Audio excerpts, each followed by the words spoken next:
WDRB Sports Today is a special sportscast, podcast style, and an exclusive interview with the president of Louisville City FC, James O'Connor. James, thanks so much for being here. Appreciate it. Yeah, I appreciate the opportunity to come and talk a little bit about Blue City. Absolutely. And the league in general, I think, had big news this year. This is my first chance to talk to you about it. I think it's going to be one of the biggest storylines throughout this entire season, even when we get to the end of the year and crown a champion in the USL. The news that the USL's ownership, by a supermajority, has approved the creation of a Tier 1 league and also approved promotion and relegation. Just big picture, when you first heard that news as a team president of this league, what was your reaction? Obviously really excited. I think the opportunity for us to compete at Tier 1 is something we're immensely excited about. Promotion relegation is something that is pretty normal for the rest of the world, so I think that is also a key element to the league proposal. But I think for us, when you look at our history, I think in any other country we would have been promoted and we would have been in the top tier. So this gives us an opportunity to go and compete in a Tier 1. So we're really excited about it. Yeah, the championship stars on your polo would prove that for sure. And you know, I want to read you a part of the press the press release that came out. The first release was about the creation of a Division I league, and what it said was, it is defined by the sanctioning standards of the U.S. Soccer Federation as the highest level of professional soccer in the United States, and it represents the next evolution of USL structure. So my question to you is, why is it required that the USL and Lou City follow the structure and the standards of the U.S. Soccer Federation, and what exactly are those standards? Great question. I think, again, the way I would sort of describe it would be, if you look at the federation, they're almost like the regulator. So from our perspective, we obviously need to be in compliance. From the league's perspective, they also need to be in compliance with the federation. And there are certain standards that are associated with Tier 1. So there are certain seating requirements, infrastructure requirements, ownership requirements. So there's a pretty big criteria that we're going to have to make sure that we can fulfill. The league are working with the federation to finalise what the criteria will be. We're just at this stage chomping at the bit to understand what the criteria will be. We plan to make sure we fulfill all the requirements, and we're just really excited by the opportunity to finally be able to get into Tier 1 on Lou City on the men's side. The benefits of Tier 1, are we talking about being able to get into other competitions that you currently aren't in? From a fan's perspective, what's the benefit from watching the team and being a part of that? So Tier 1 generally, I mean, there's in Europe, there's big European competitions. Here there's CONCACAF competitions. So I think for us, the opportunity potentially, if you can have some success in Tier 1, you're hopeful that there would be more opportunities to play in some competitions that we currently are not able to. I think the status of Tier 1 will bring in new ownership groups, which will increase infrastructure. Credit to our ownership group. I mean, we obviously have made a massive financial commitment with the stadium and the training ground, and Tier 1 will force other owners to make that same level of commitment, which will increase the quality and the credibility of the league. We'll talk more about promotion and relegation here in just a minute, but one more point on the idea of creating this new league, which the press release of the announcement said the hope is by 3 years from now, right? That's kind of the timeline we're looking at here, right? Yeah, I believe so, yeah. So John Neese, the majority owner of Lou City, in a recent article described the MLS as a, quote, closed loop. Mm-hmm. And if you look at what the expansion fees have been to get into the MLS recently, in 2022, it was $325 million for the Charlotte FC franchise, which, for a point of reference, one of the English Premier League teams, Newcastle United, sold the year before for $405 million.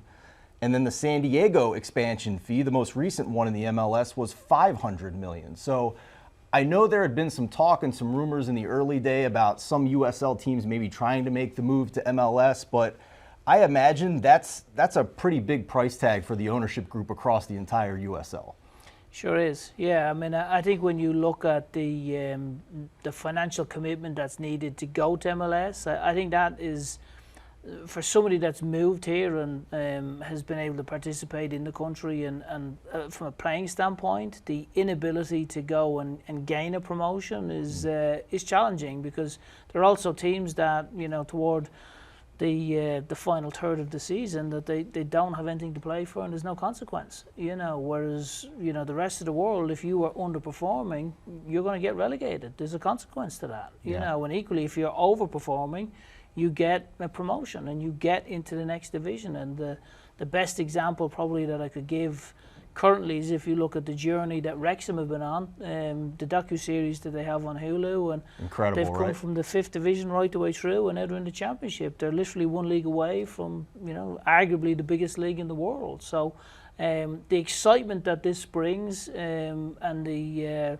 engagement that it brings, but also the community spirit that can evolve from teams that go on and get promotion. I do think it's an amazing story and something we're truly excited about. Yeah, and just so obviously some of you watching this are big soccer fans, you understand the idea of promotion and relegation, but for the casual fans who go to Lou City and may not understand the idea of promotion and relegation in European football and other leagues around the world, let's kind of give them some examples here, James. Yeah. If we look at the current English Premier League for this season, we already know which teams are going to get relegated, and here they are. We're going to put them up on the screen for you.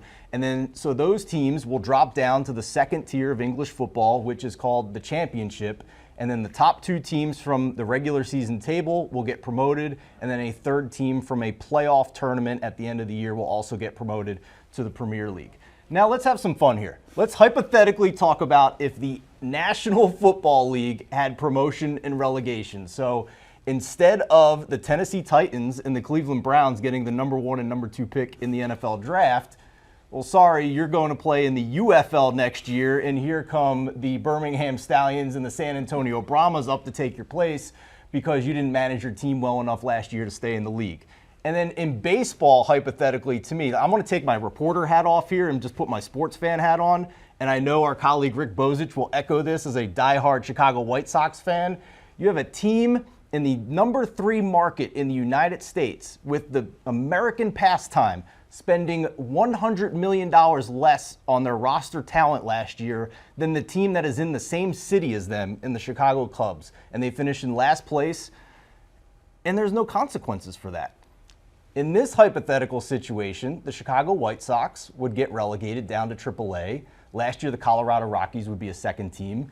And then teams from Omaha and Sugar Land would have been promoted to Major League Baseball. Do you know where Sugar Land is? I do not. Yeah, I had to Google it myself. It's apparently a suburb of Houston, Texas. So that's who would have been promoted here. So to me, as a sports fan, James, the biggest thing that stands out to me is that this creates accountability for ownership in my mind. Would you agree? Absolutely. I think, you know, when you look at some of the sports that you've mentioned, the reward of finishing bottom or second to bottom is you get a really high draft pick. Mm-hmm. And I get the theory behind it is you're trying to give them an opportunity to be competitive next year, but also there has to come a point where people are responsible and held accountable for performance. And, you know, the rest of the world in the workplace, we're all held accountable to performance. So I think it's an amazing story. And when you start to look across the variance of sports in this country, I think it's going to bring some amazing discussion around, well, what if? And I think the scenarios you've just mentioned would be amazing to actually see as a reality. And there are real stakes now at the end of the season in a system like this, whereas the worst teams in American sports see their attendance plummet. Nobody's showing up at the end of the year. I wonder if you might share the story you shared with me before we started recording here about one of the lower tier German league teams that you saw. Yeah, well, we were in talks with a German team. We've got some great connections over there, and you know, they did wonderfully well to get promoted from the 3rd division to the 2nd division. They have a 17,000 seat stadium, and they've 2 games left, one away, one at home, and they've already sold 16,000. Wow. So the tickets for the game, and he's looking at it and he's like, God, like we could actually have sold probably twice that because of the level of interest. And this is the bit that for a team at the bottom of the standings trying to not get relegated. Absolutely, because everyone knows if they fall through that trap door, They're, revenue-wise, there's going to be significant impact, and they worked so hard to get into this division, and it means so much to the players, to the staff, but also the community, because people take great pride in their local football club. They don't want them to be relegated, so they will absolutely come out and show support. And from a business model, as long as you can stay up, you can actually benefit from it. You can sell more tickets, more merchandise, more interest, more engagement. So there's some great storylines that will come out as this starts to progress. And culturally for America, it's something that's completely different and unheard of, because to our owner's point, John, where it's almost like a closed shop. It's, if you pay the money, you get a seat at the table. And if you don't have a check to write, you're not going to be at the table. For sure. I think you and I and most soccer fans would agree this is a really exciting proposition. But when you have an announcement as big as this, there's also going to be some questions that come with it. We're trying to do it in a country where it is not the cultural norm, right? Mm-hmm. So for me, one of the questions that I immediately thought of was, this is currently not a league that has multi-billion-dollar TV deals and revenue streams that they can fall back and rely on if they get relegated for maybe multiple years to come. So for me, can you envision any scenarios in this system of multiple tiers in the USL where a team would be protected financially, or maybe some safeguards are put in place in the event that they are relegated? Because my thought and concern would be, well, what if they can't financially support themselves anymore if they get relegated, and then maybe have to close up shop in a couple of years? Well, this is the beauty of the USL at the moment, because when you actually look at the broadcast deals, they aren't anywhere near the same level as they are in Europe. So if you look at the jeopardy, it's not like you're going to have a 7-figure loss of broadcast revenue. So your revenue is localized, and what I mean by that is each team, basically their highest revenue streams will be tickets, merchandise, and partnerships. So when you look at it on a localized basis, if you're in tier 1 versus tier 2, your revenue impact will be more localized. We aren't at a stage yet where we have 7-figure broadcast deals. As that starts to evolve, what the league will likely start to do is they will come up with a mechanism to offer a financial payment to teams that go down to try to offset what you're talking about. Right. So I think the excitement of Tier 1, the excitement of promotion relegation is going to bring a load of questions, which again for us is amazing, because we get people talking about soccer and we get people talking about Tier 1 in Louisville, which is what we're all about. For sure. Last question for you, and thank you so much for your time and coming in here. I've thoroughly I've enjoyed this conversation. The idea of promotion and relegation in the United States has personally been a dream for me. I think it's the fact that you're giving accountability to ownership is wonderful. The other question I have with it, depending on the sports league in the United States, you have a salary cap system. In the NFL, it's a hard cap. Each team has to spend a certain amount, but they can't go over a certain amount as well. In baseball, it's a free-for-all. People can spend whatever they want, it seems.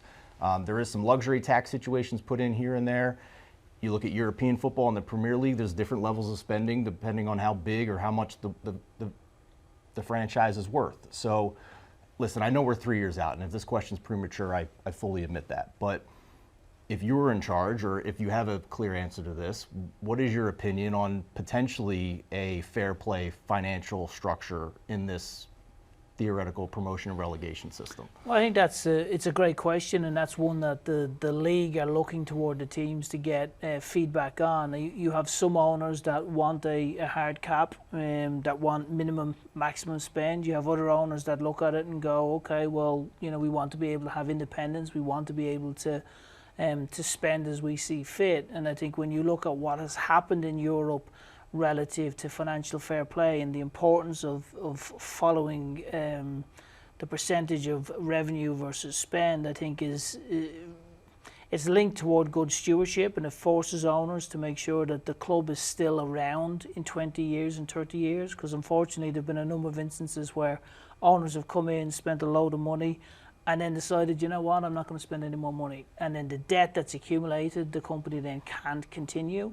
And then unfortunately there have been cases where the clubs then, go out of business. And that is extreme cases. So I think these are the questions that the league are looking to some of the owners to try to gauge, what is the the appetite for a full cap, a hard cap, no cap. And as we continue to have sort of these board meetings, we'll start to get a clear direction from the league as to what that will look like. So it's great that we're finally at a stage to be able to have these conversations, because I truly believe the excitement of having 3 tiers in the USL with Tier 1 and the opportunity for maybe a smaller city or team to be able to go from Division 3 right the way up to Tier 1 is an amazing story, and it captures the imagination of everyone that's involved in that local community, which is what we want. We want people talking about soccer. Yeah, it is exciting. It really is. It doesn't hurt either that you guys are off to a fantastic start this year as well. Combine that with the prospects of this new system for the USL in a few years. Things are looking bright for Louisville City FC and the USL. Thanks for coming in, James. Appreciate you. I appreciate the time. Thank you.